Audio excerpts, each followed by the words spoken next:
I'm here in Drac Studios visiting the one and only Matt Sorum, ladies and gentlemen. I mean, this guy's played with everybody. Guns N' Roses, The Cult, Velvet Revolver, and his new band, Kings of Chaos. I mean, the dude's got it going on. Oh, thanks, man. Thank you. Oh, wow, what a setup.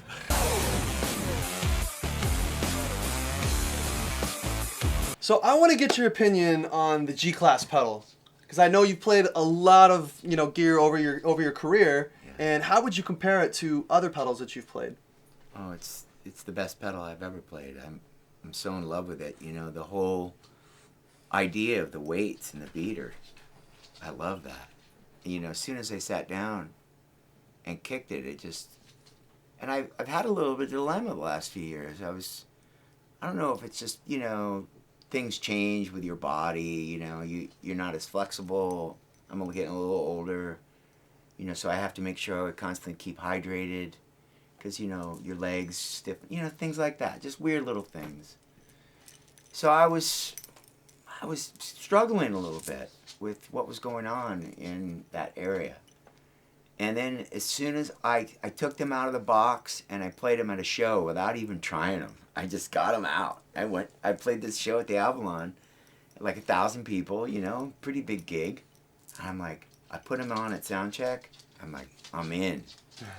And it was killer, and I had them on both kick drums, and they were really even. They showed up out of the box really even, and it just felt like part of my foot, It wasn't like I wasn't struggling with any is the spring too tight?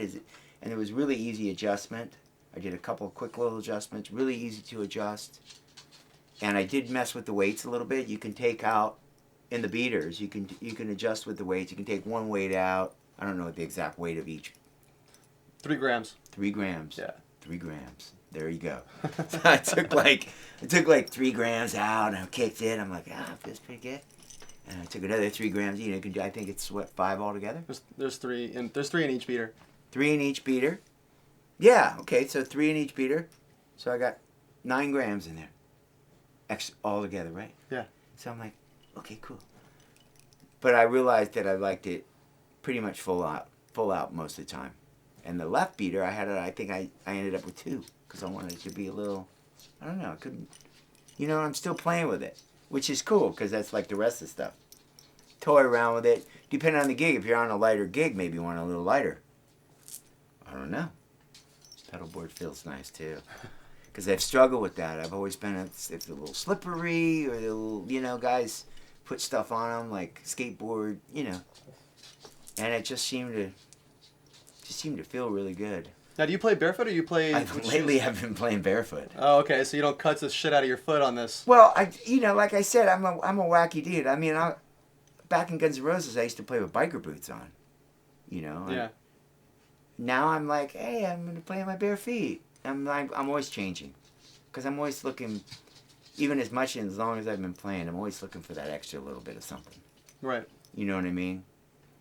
And I just, I love the pedal. I told you that. I said I wouldn't sit here and talk about it if I didn't love it. And I love it. And, I have all the series, but I'm obviously using the Pro Series for my live gig. But really cool. And the hi-hat stand, too. It's the G-Series hi-hat stand, right? Super cool, especially for double kick. You have the, the legs that move, the 2 double legs. Right. Then you have the extra... The little kickstand? The kickstand is always cool. Because, it's always a little bit suspect. Like, way. But you got this kickstand thing, gives you a little extra support. Right. Especially if you're a rocker. I mean, you ask any rock drummer that really... You could be fine at sound check, and then on the gig, you're throwing down a little harder than you think, because naturally... Adrenaline's flowing. The audience is there. This stuff's got to be tight, man. It's got to be...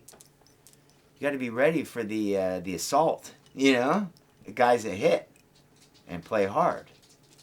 One drummer could sit on that kit and nothing would move at all. You get another hard-hitting guy sitting down and got to make sure you have that stability. So I love that about the Gibraltar stuff that I've been using and love it, and everything's been great. So really, really happy. We thought like all these bands had pinball machines, like Kiss and the Rolling Stones. And remember those games, the older ones? So we're like, whoa, we don't have our own game. So Slash went to Chicago and sat with these guys and invented this machine.